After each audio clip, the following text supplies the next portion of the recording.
Y pues vamos a estar hablando de esto, qué implica en términos de tomar las medidas necesarias para evitar algún desastre.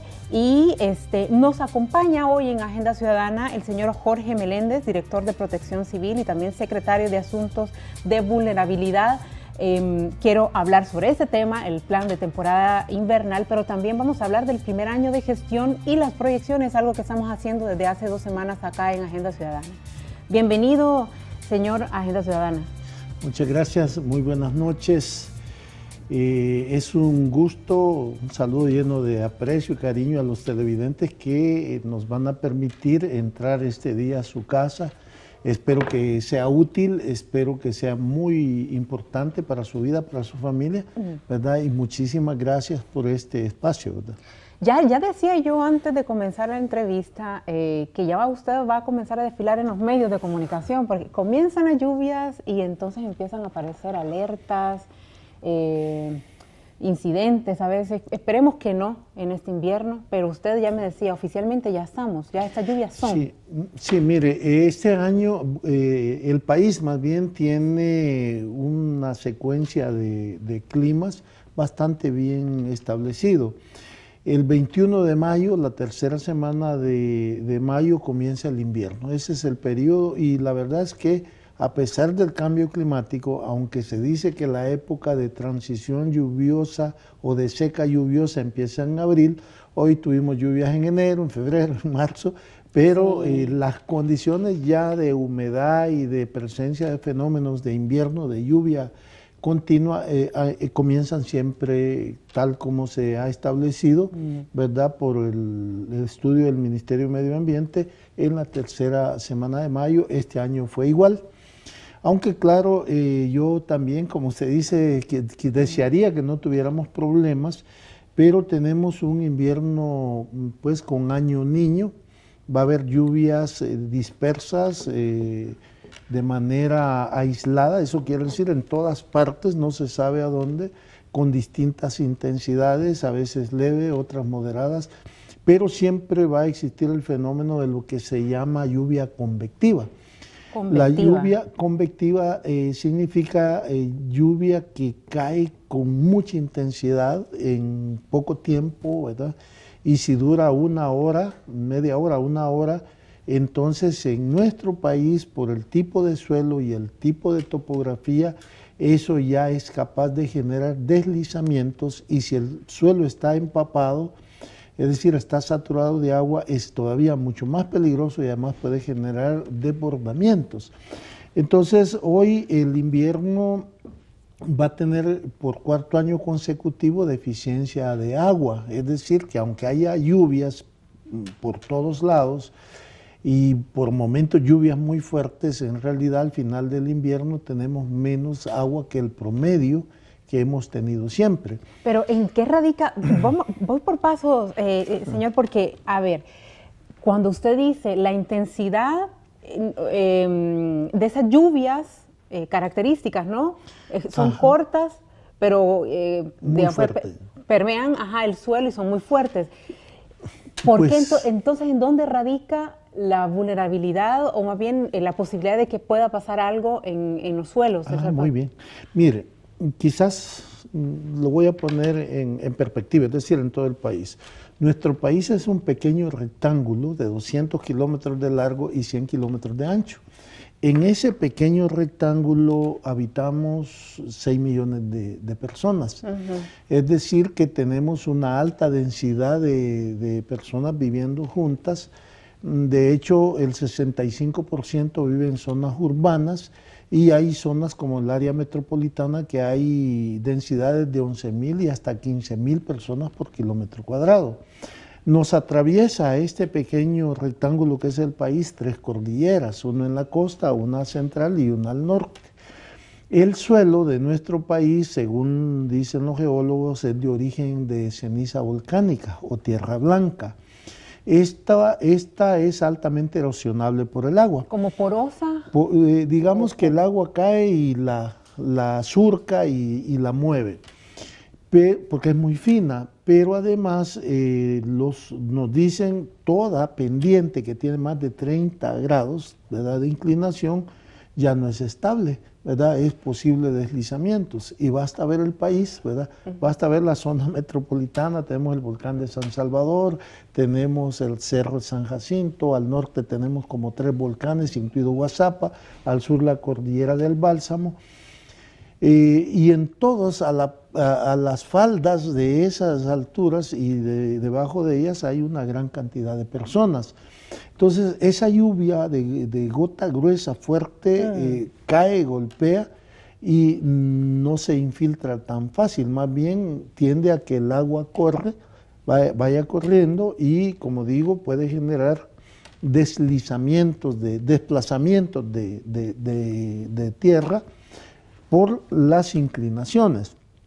Y como somos un país tan poblado, pues en todas partes puede haber el riesgo. Claro, ahora tenemos, por un lado nos dicen, bueno, no vamos a tener probablemente temporales, ¿verdad? O sea, esa lluvia persistente de más de 100 milímetros en todo el país. Es decir, que más bien vamos a tener sequías. En el mes de julio podemos tener hasta 15 días y ojalá que no más, pero como el año pasado, ¿verdad?, que nos va a traer problemas para la producción. Pero entonces esto tiene una combinación. Por un lado, no dejamos de tener el riesgo de deslizamientos y cuando el agua está empapada corre más, ¿verdad? Así como cuando está impermeabilizado en la ciudad, que el agua corre, también en las pendientes, en el suelo ya que está totalmente empapado de agua, saturado, el agua también corre y va hacia a los ríos, y estos ríos que, por ejemplo, los que dan a la costa, que son de corto recorrido, pero muy abruptos, crecen muy rápido y se desbordan.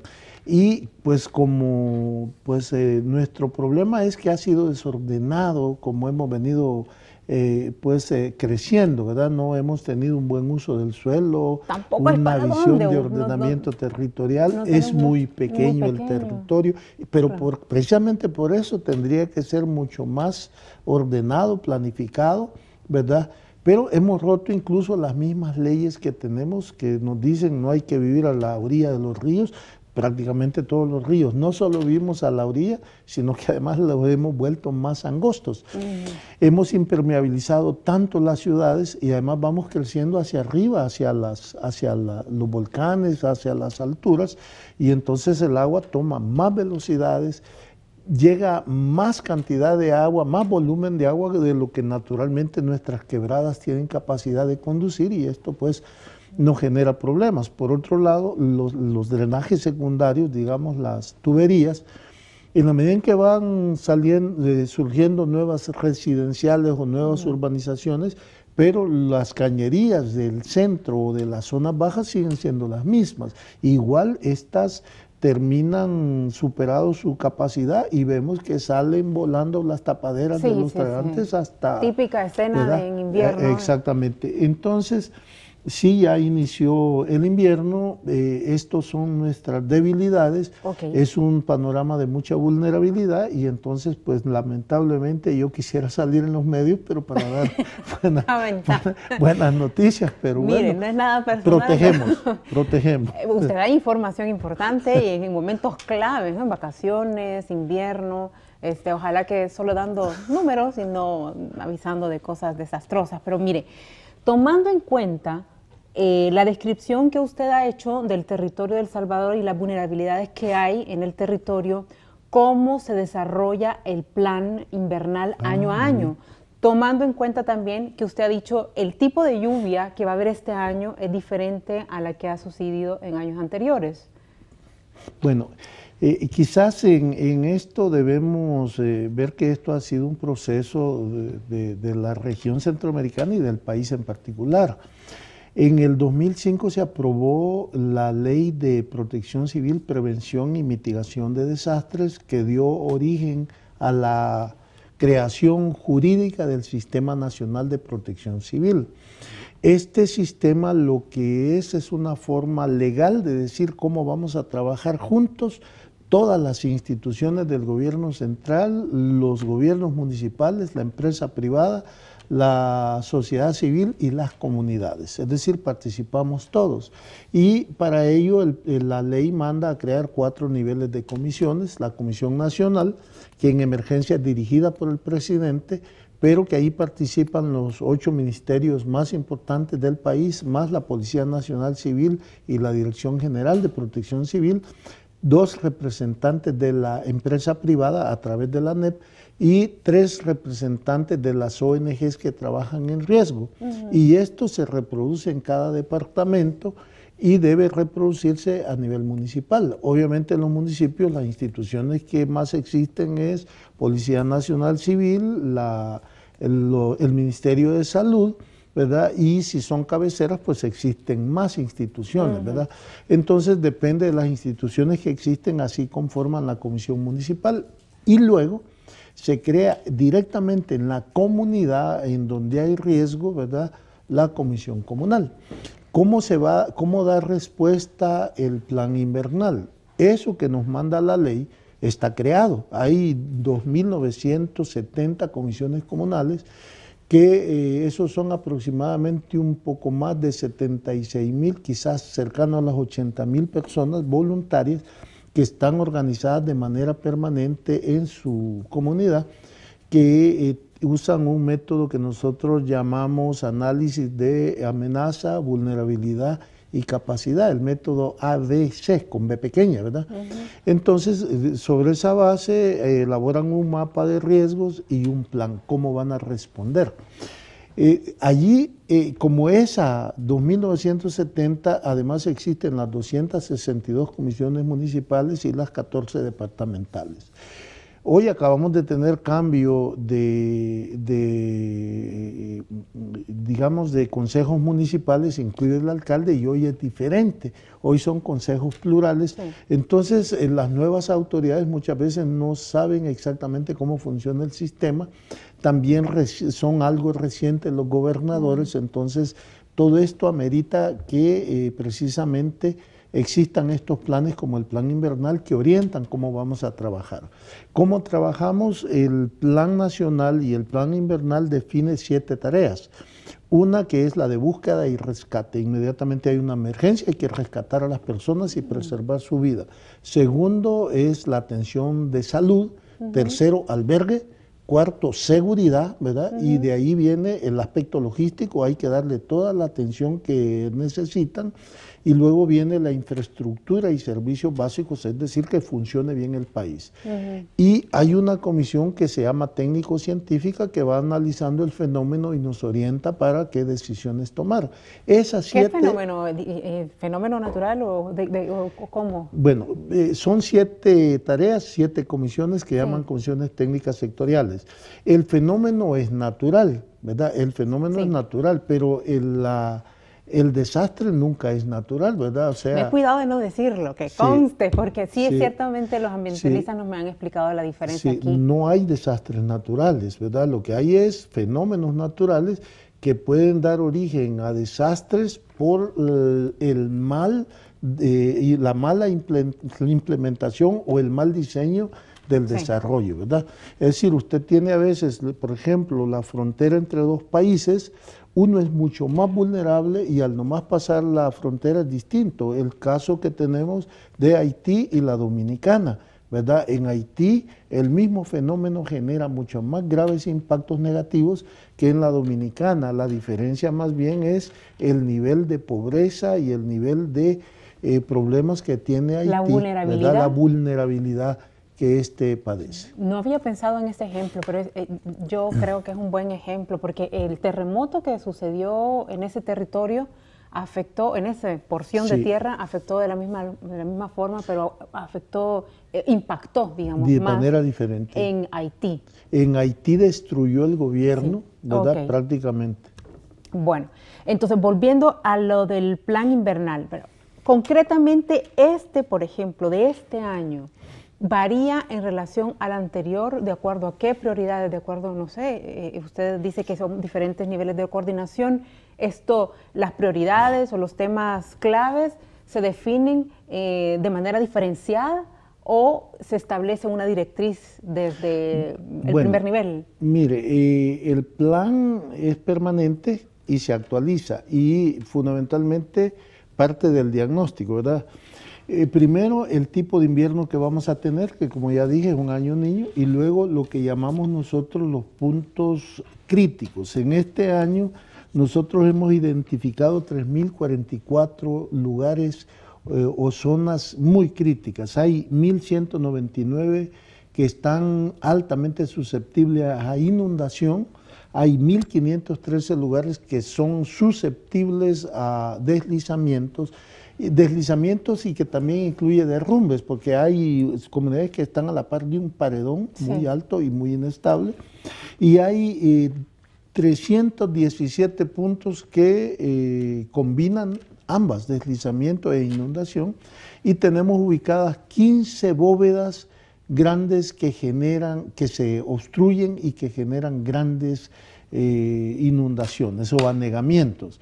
Para poner un ejemplo de qué significa una de estas zonas, puedo mencionar aquí la quebrada de las Lajas en San Salvador, en el Picacho, ¿verdad? Que en su cabecera ya tuvimos en 1982 un deslizamiento, y que ese es un problema de que después de cierto nivel de agua puede generarse otro deslizamiento que pone en grave riesgo toda la zona de Montebello Poniente, es decir, que pone en peligro aproximadamente a 6.000 familias, ¿verdad? Y eso quiere decir, podría abarcar que 20.000 a 30.000 personas.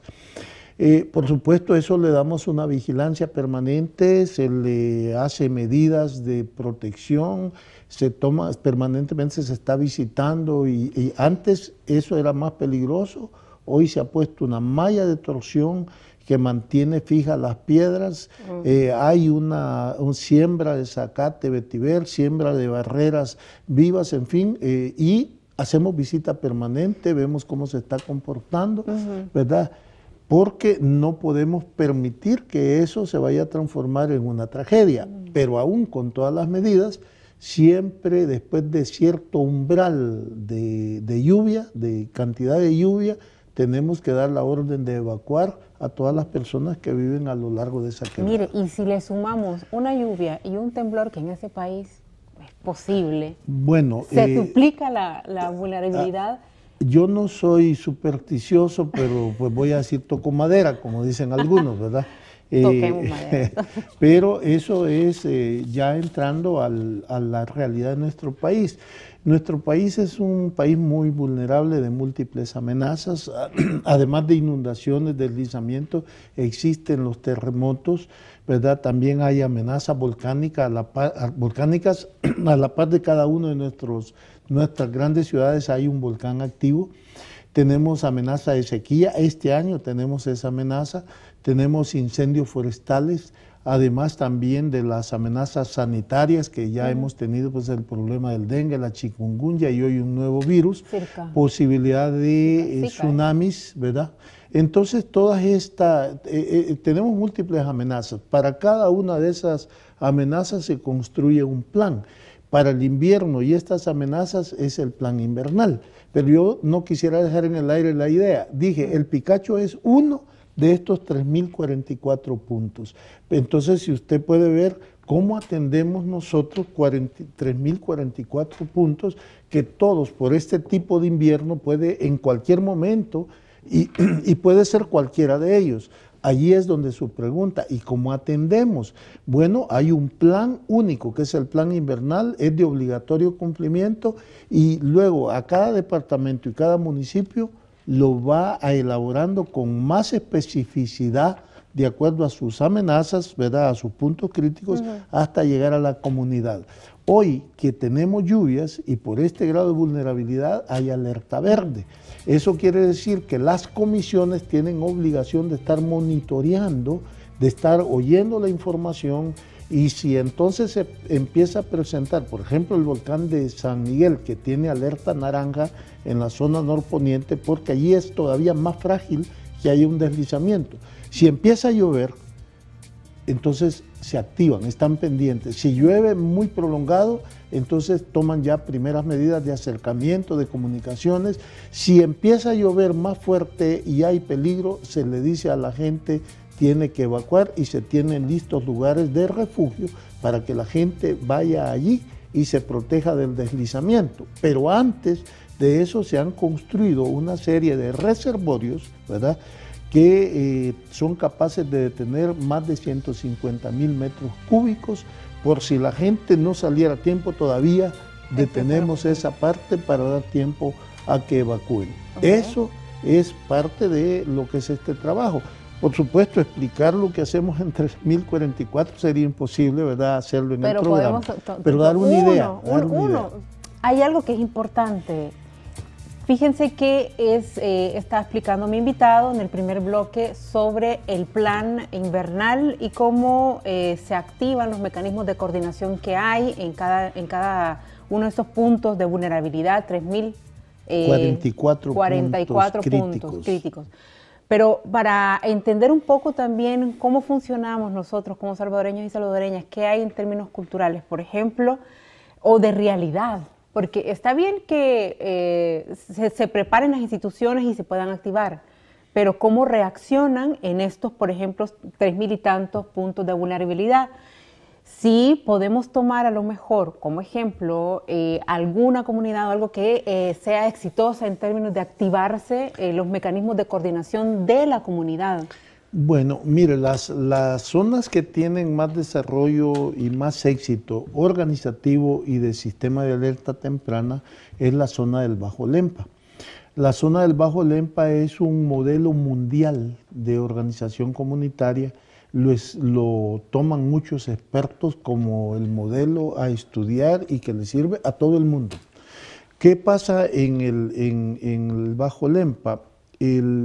Tenemos CEL, ¿verdad?, que el agua que se va acumulando en la presa avisa a qué nivel ha llegado, le dice combinado con el pronóstico, bueno, qué va a pasar, a qué hora se podrán empezar las descargas, de qué cantidad de metros cúbicos, ¿verdad? Y tiene comunicación por radio con cada una de las comunidades.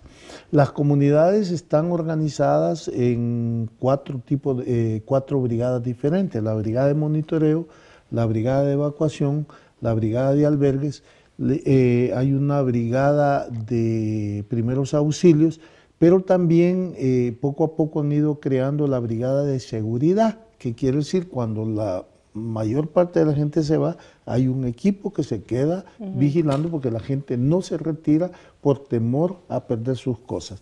Pero también han definido lugares más altos donde cuando empieza a verse peligro se lleva el ganado, las aves, ¿verdad?, a resguardarla. Y la gente tiene, cuando ya empieza esa posibilidad de que va a haber inundación, es increíble, ¿verdad?, pero la gente amarra las camas, las sillas y las cosas al techo, ¿verdad? O sea, las tiene protegidas, y otras, pues, y cuando ya CEL les dice que va a haber entonces una descarga más grande, entonces hay quienes están vigilando el río. Cuando llega a determinado nivel dicen, de ahora en adelante, ¿verdad?, es alerta naranja, todo mundo evacúe.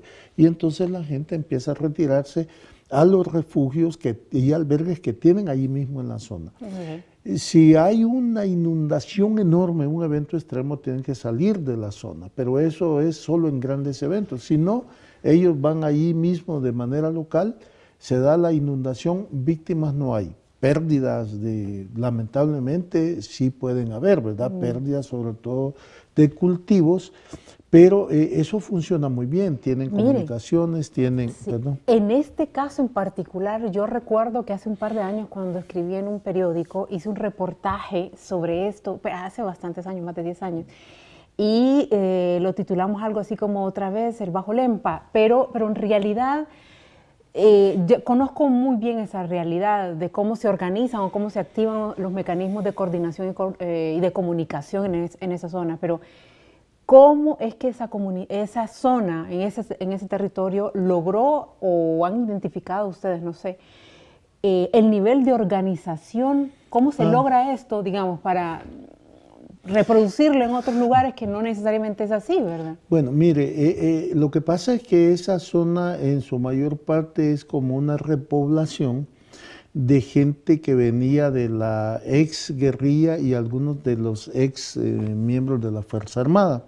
Estas personas cuando llegaron allí tenían la particularidad de que venían con una identidad, ¿verdad?, política, ideológica, una identidad muy fuerte y acostumbrados al trabajo organizado, a la cooperación entre ellos, incluso muchos acostumbrados a actividades de disciplina militar, pues a analizar los peligros y ver qué hacer.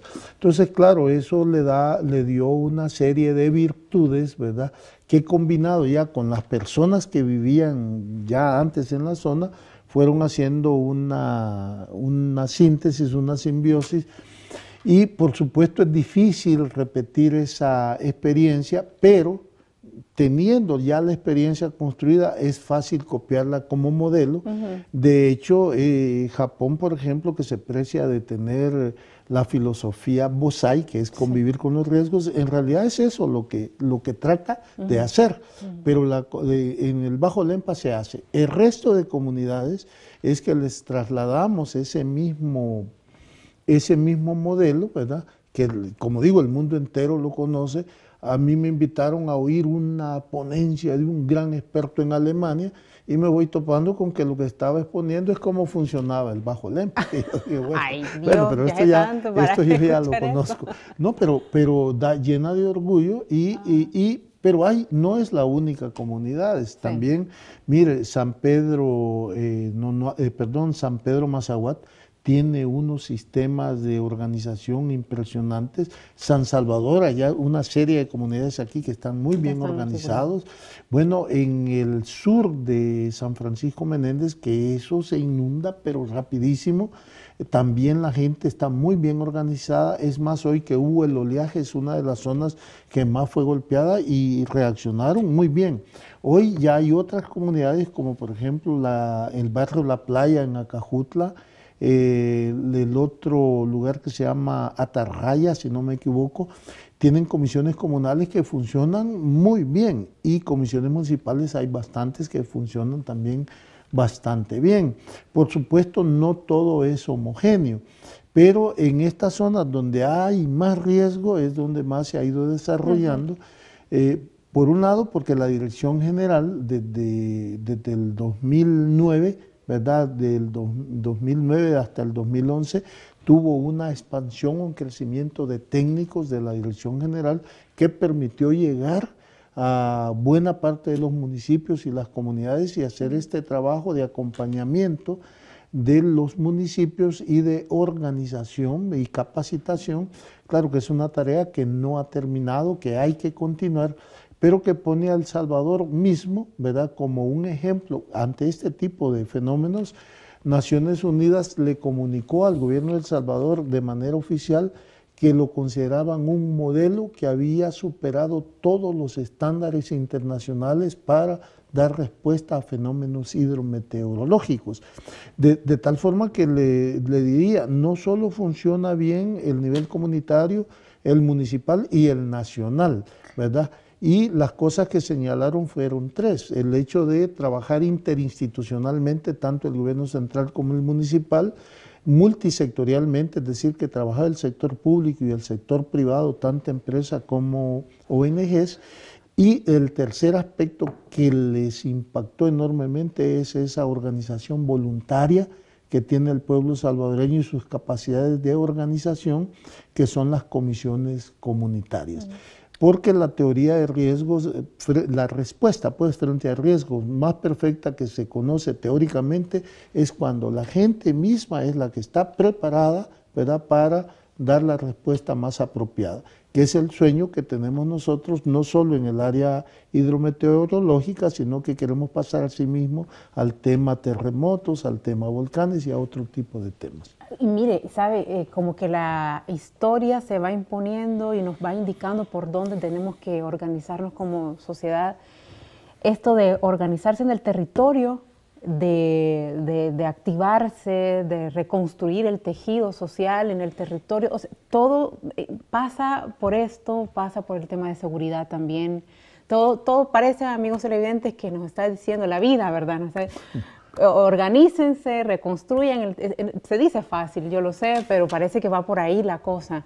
A ver, hay un plan de emergencia familiar que es una de las cosas que han venido trabajando y está relacionada con evaluar un poco el riesgo que en las familias hay frente a terremotos. Yo quisiera que me explicara un poquito este brochure, en qué consiste y qué es lo que se pretende con esto, con este plan de emergencia familiar.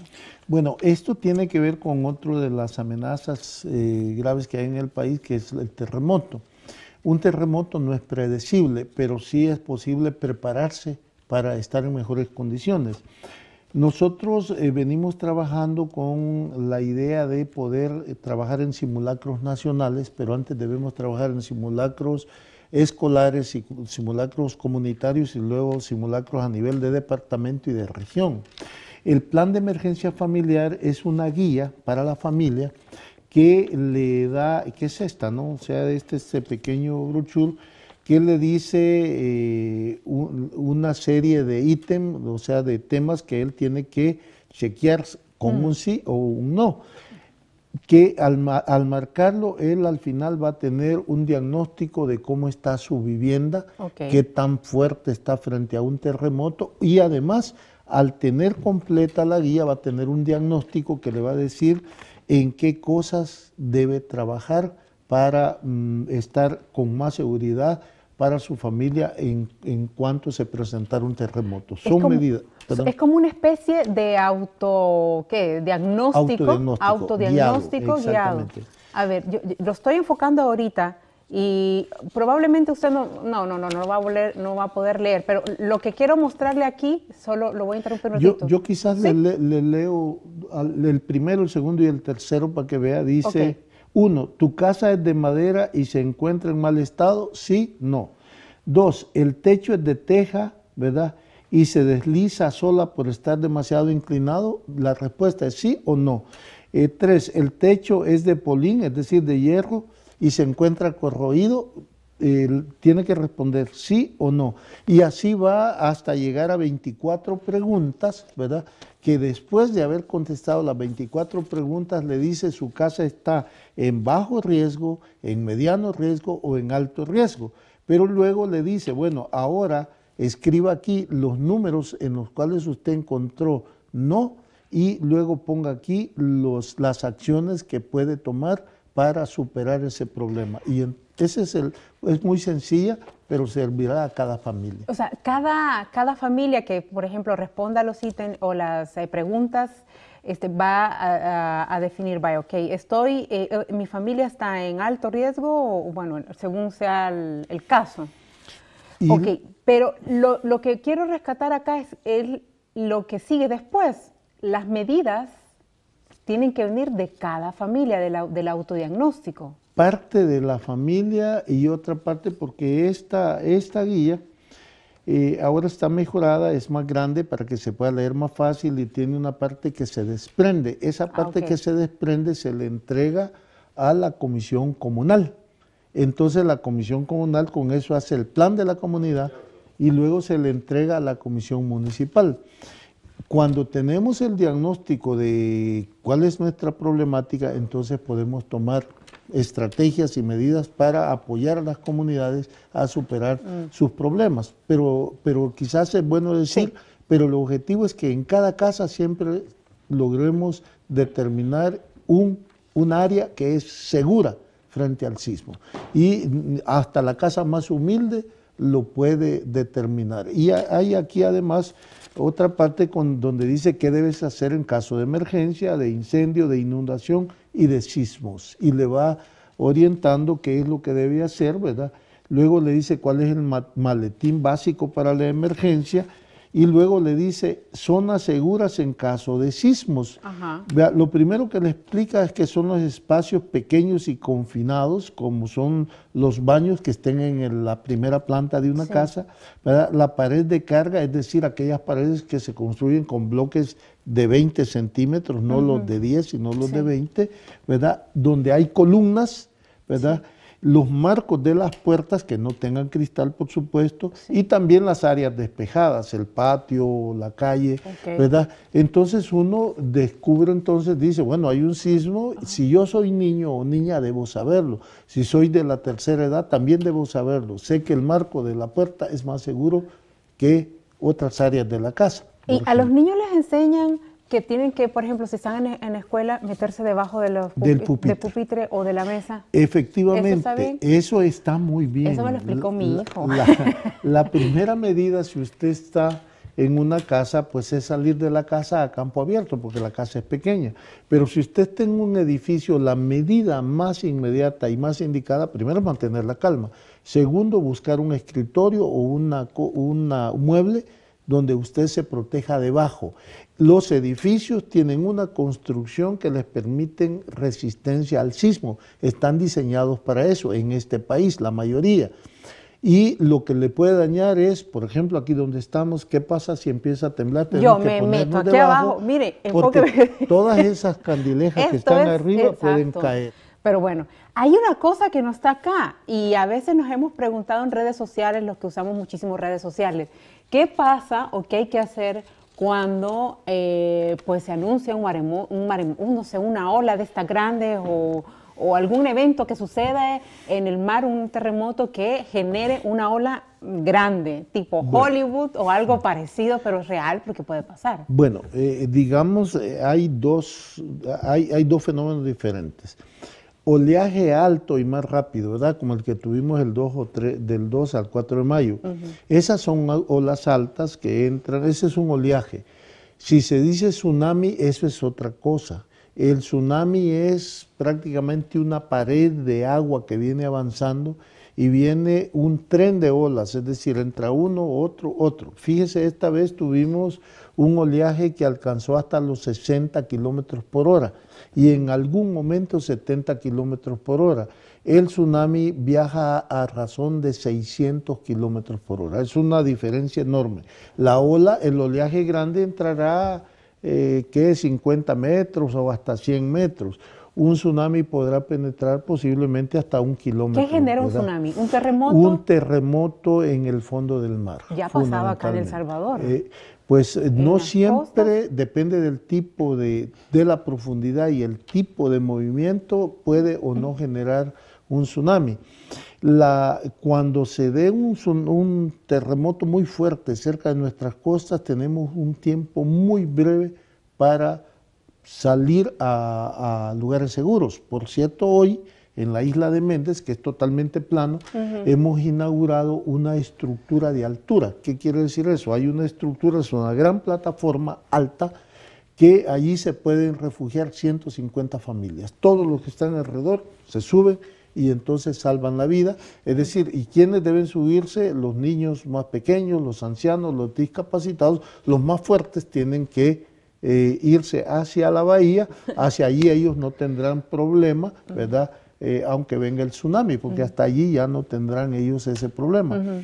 Y así como se ha hecho esa infraestructura, tenemos que ir creando en varios lugares, porque hay lugares que da tiempo, ¿verdad? 20 minutos es suficiente para llegar a un punto donde la gente se salva. Pero hay lugares más difíciles que muy difícilmente en ese plazo de tiempo lograrán llegar hasta un lugar de resguardo. Allí debemos crear infraestructura, ¿verdad?, que proteja.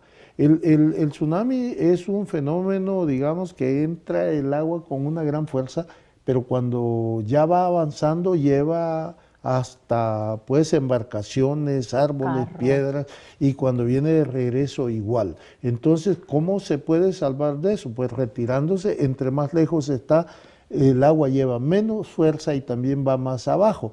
Y si llegó hasta un lugar que está un poco más retirado y aún todavía no ha llegado a un lugar alto, pues súbase a un árbol, a un poste, amárrese, porque allí se va a salvar. ¿Cree que no de tiempo amarrar? Bueno, mire, fíjese que en Nicaragua sí, hubo un sismo y hay gente que se salvó porque se amarró a un árbol. ¿Cómo lo hizo? Yo no le puedo decir, sí, no, pues ¿verdad? sí. Pero Ante toda se salvó, ¿verdad? Hay gente que se subió a las palmeras se doblaron, pero no se fueron y salvaron una vida. Sí. Entonces, claro, nosotros a todo eso lo que queremos es que haya un plan, ¿verdad? Claro. Y eso es lo que se está trabajando pues en las comunidades de la zona costa. Pero no quiero pararle los pelos de punta a nadie, porque no, pero también es una realidad, ¿no? O sea, hay tsunamis sí, que se generan más lejos de nuestro país, ¿verdad? Porque explota un volcán o porque hay un terremoto lejos. Eso nos va a dar varias horas, 8 horas, 12 horas, podemos y en ese reaccionar. tiempo sí podemos retirar a la gente, siempre y cuando nuestra gente, cuando digamos, viene un tsunami, evacúe, lo haga. Si no lo hace, eso sería gravísimo. Okay. Y eso es algo pues porque el tsunami, por eso yo lo explico, digo, no para asustar a nadie, pero para que se entienda. Si se dice tsunami, el fenómeno que viene no es ese oleaje, es una cosa más grave. Aquí no vamos a tener como en Japón, que entra en tierra firme, una ola que subió hasta los edificios de 2, 3 pisos. No, aquí se espera que al inicio podrá venir hasta 5 metros, en otras 3 metros de altura, ¿verdad? Eso es bastante, sí, pero no es tampoco los 20 metros que entraron en Japón, ¿verdad? Eso no lo vamos a tener nosotros. No. Y también, normalmente después de 1 kilómetro, la gente estará salvada. Ok. Bueno, a ver, todo lo que hemos estado hablando es parte, obviamente, de lo que se ha hecho o lo que se está haciendo en el primer año de gestión. Una de las cosas que hablábamos también, supongo que es parte del plan de emergencia familiar. Pero quisiera preguntarle, de cara a los próximos años, ¿hay cuestiones estratégicas que tengan que ver con planificación para los próximos años y que vayan por, no sé si cambiar leyes o modificar algún tipo de reglamento para reducir la vulnerabilidad en El Salvador? Bueno, obviamente las reformas legales siempre son parte integrante de avances, ¿no? Pero digamos que el gran reto que tenemos nosotros es lograr pasar de ser fuertes y muy buenos en la respuesta, es decir, a atender la emergencia y prepararnos para la emergencia para trabajar en la prevención. Trabajar en la prevención significa trabajar en las causas que generan la vulnerabilidad y que entonces dan origen a los desastres, es decir, que es una aspiración más grande. Las herramientas de la respuesta son distintas de las herramientas de la prevención. En la respuesta pues hacemos sistemas de alerta temprana, organizamos comunidades, se hacen estos planes contingenciales, hay que hacer simulacros, hay que reelaborar los planes, hay que estar monitoreando, ¿verdad? Hay que vigilar los fenómenos. Esa es la parte, digamos, de respuesta. La prevención trabaja en otras áreas. La prevención tiene herramientas como son el ordenamiento y desarrollo territorial, los seguros, ¿verdad? Por ejemplo, usted tiene un terremoto, pierde su casa, entonces el seguro le reconstruye su casa. Si el Estado tiene grandes infraestructuras, las pierde, pues entonces la transferencia de riesgo a través de seguros y reaseguros. Hay otras herramientas como son también lo que es integrar el criterio de gestión de riesgo en la inversión pública, es decir, que no se generen nuevos riesgos, porque en el mundo se está tratando de obras de mitigación y de corregir las situaciones vulnerables, pero crecen más rápido los nuevos riesgos. Eso quiere decir que la mejor forma de trabajar es el manejo prospectivo, es decir, no generar nuevos riesgos. Voy a señalar uno, por ejemplo, y que son de los más peligrosos, el tema de la sequía y el cambio de temperatura, ¿verdad? Porque Centroamérica como región se va a convertir en una zona más desértica, ¿verdad? Con menos agua, y tenemos que aprender a usar el agua de una manera diferente. Y eso significa en este momento que cobremos conciencia, por ejemplo, que el agua ya no la captamos, sino que estamos impermeabilizando los suelos, el agua corre a los drenajes, ya explicamos que avienta hasta las tapaderas y cuando llega a la quebrada se desborda, genera caída de paredones, genera cárcavas, y en eso se invierten millones después para corregir. Sin embargo, el agua deberíamos captarla, el agua lluvia, captarla, reusarla para que no llegue en el momento con grandes volúmenes a las quebradas o dañe los drenajes, pero lo más importante, debemos reinfiltrar el agua. Debemos lograr decir que, ya que tenemos esta gran riqueza de contar con agua, pero cada vez tenemos menos. Hoy es el cuarto año, ¿verdad? Con un año pues con menos agua que el promedio, pero como llueve bastante nos da la impresión que hay bastante. Y sin embargo el agua, por ejemplo, en el área metropolitana termina yendo arriba hacia el Guate y ahí se contamina y la perdemos.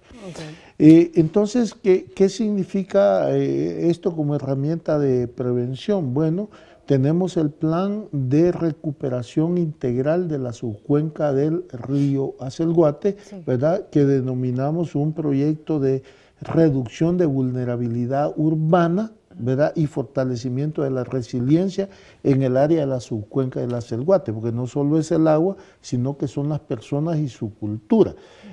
Aquí es donde vamos quizás al gran reto, transformar nuestro sistema de protección civil, de hacer énfasis en la respuesta, no descuidarla, pero comenzar a trabajar más en el área preventiva. Y en el área preventiva, aunque usted me diga, pero ¿qué son las obras preventivas que han hecho? Es que el cambio preventivo principalmente inicia por un cambio cultural, un cambio conductual, un cambio de conductas. Le voy a dar 3 ejemplos claros. Uno, el dengue.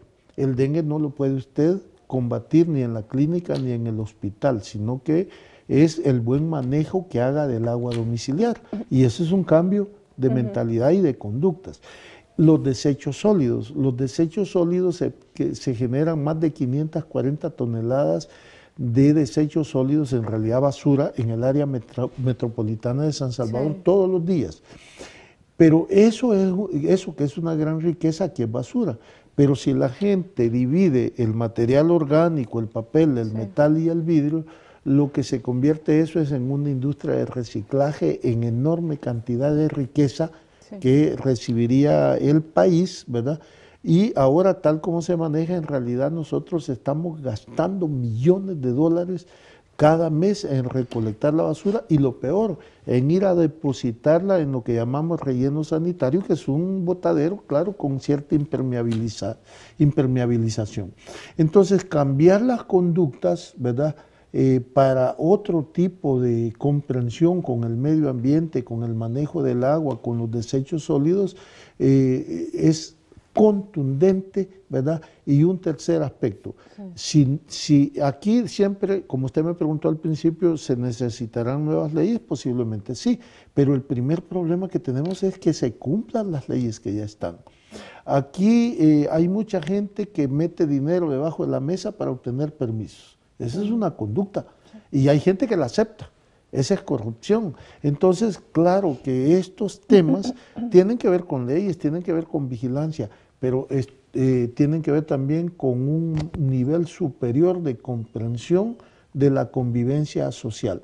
Entonces, ¿qué hemos hecho de cara a esto? De esas cosas que he hablado. Uno, primero tenemos un plan para recuperación de la subcuenca del hacia el Guate, ¿verdad? Segundo, de cara a los terremotos, tenemos un plan de preparación para terremotos, que no es el plan para terremotos. El plan para terremotos existe y es el plan de respuesta, es el plan contingencial. Pero esto de esta paginita es decirle, mire, usted no es una víctima, usted es una persona que puede cambiar la vulnerabilidad que tiene, y la comunidad, la alcaldía y el gobierno central también lo pueden hacer. Esto que hacemos a nivel de la comunidad también lo tenemos preparado para la empresa privada y para las instituciones públicas, obviamente, esa es una guía mucho más compleja. Sobre este brochure y la información, lo que están haciendo en este caso, ¿lo podemos encontrar vía qué página web también, además de físico, digamos? Sí, de este brochure? Esto se puede obtener en la página de Protección Civil.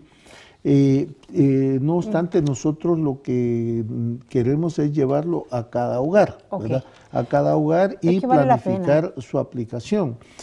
Claro, queremos que nos apoyen las universidades, las escuelas de arquitectura, las escuelas de ingeniería para pues que esto que parece tan sencillo, ir a preparar a las comunidades y a la familia y orientarlas.